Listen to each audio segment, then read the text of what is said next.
Big boss के घर के अंदर एक बार फिर से रुबीना को मिली हार और जीत गए राहुल वैद्य। लेकिन रुबीना अपनी गलती की वजह से नहीं हारी हैं, बल्कि रुबीना को दिया गया है धोखा। वो धोखा जो रुबीना कभी सोच भी नहीं सकती थी। लेकिन अब इस धोखे के बाद रुबीना खेल समझ जाएंगी कि उनका असली साथी कौन है और कौन नहीं है। चलिए आपको टेली टॉकीज की इस रिपोर्ट में बताते हैं कि किसकी वजह से रुबीना हार गई आज टास्क के दौरान। बिग बॉस के घर के अंदर च्यवनप्राश का एक टास्क होता है, ये एक स्पॉन्सर टास्क होता है।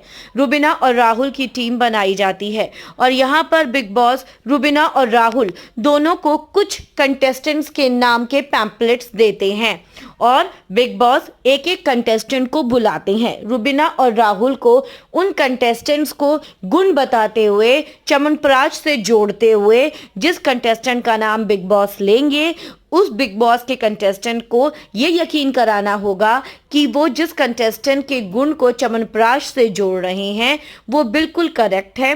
और फिर वो कंटेस्टेंट रुबीना या राहुल की बातों से सहमत होकर किसी एक के टेम्पलेट को ले लेगा। यानी कि जैसे राखी सावंत ने ही दिया है दोस्तों सबसे बड़ा धोखा रुबीना को। आखिरी बोली जो होती है वो राखी सावंत के पास होती है। राखी सावंत का नाम लेते हैं बिग बॉस और जैसे ही राखी सावंत आती हैं तो यहाँ पर राहुल कृष्ण वैद्य निक्की के पैम्पलेट को उठाते हैं और रुबीना अभिनव के।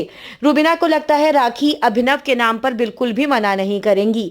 रुबीना अभिनव के गुणों को च्यवनप्राश से जोड़ने लगती हैं और राहुल वैद्य निक्की के गुणों को च्यवनप्राश से जोड़ने लगते हैं। लेकिन यहाँ पर राखी पलटी मार जाती है और वो निक्की के पैम्पलेट को राहुल वैद्य से ले लेती है और रुबीना से अभिनव के पैम्पलेट को नहीं लेती और ऐसे में रुबीना हार जाती है और राहुल कृष्ण वैद्य की टीम जीत जाती है। लेकिन अब रुबीना कहीं ना कहीं राखी सावंत का भी खेल समझ चुकी हैं और वो जान चुकी हैं कि राखी सावंत उनके साथ बिल्कुल भी नहीं है और अब रुबीना राखी पर भी भरोसा नहीं करने वाली हैं।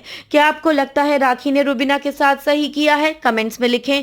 वीडियो को लाइक करें, शेयर करें। सब्सक्राइब नहीं किया है तो सब्सक्राइब करके बेल आइकन को जरूर दबाएं।